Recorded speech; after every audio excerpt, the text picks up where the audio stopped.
ঘুরতে গিয়ে মর্মান্তিক পরিণতি। সিকিমের পাহাড়ি রাস্তায় দুর্ঘটনার কবলে পড়ে মৃত্যু মা ও ২.৫ বছরের শিশুর। মৃতার স্বামী এবং গাড়ির চালক হাসপাতালে চিকিৎসাধীন। মর্মান্তিক এই ঘটনায় শোকস্তব্ধ গোটা এলাকা। তুষারাবৃত রাস্তা, ঘন কুয়াশায় প্রতিকূল পরিস্থিতি, আর তাতেই ঘটল বিপত্তি। পাহাড়ি রাস্তায় নিয়ন্ত্রণ হারিয়ে খাদে পড়ল গাড়ি। মর্মান্তিক দুর্ঘটনায় মৃত্যু মা ও শিশুর।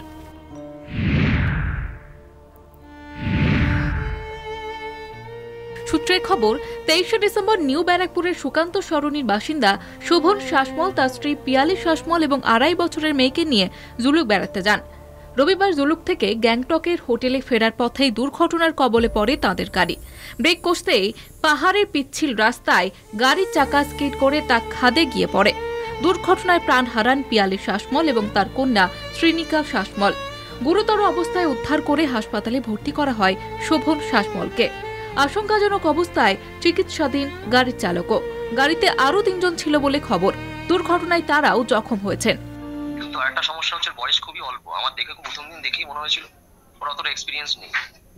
ঠিক আছে, বয়স খুবই অল্প। মানে এত অল্প বয়সী ছেলেকে দিয়ে গাড়ি চালানো, মানে it's too much high risk. মানে আজকে যে আমি যা হারালাম, আমি তো ফিরে পাবো না কোনো।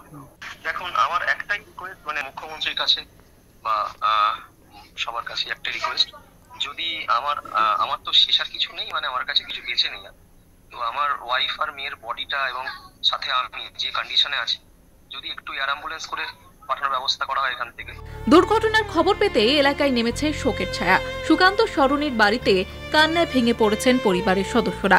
ওয়ার্ডের কাউন্সিলর কাম চেয়ারম্যান কবির সাহা, উনি সকালবেলায় যোগাযোগ করেছেন চন্দ্রিমাদির সাথে। ছেলের সাথে কথা বলে দিয়েছেন? ছেলের সাথে, হ্যাঁ, সারাদিন হয়নি, এই বিকেলের সময় ছেলে প্রিপারেশন ওকে জানানো হয়েছে।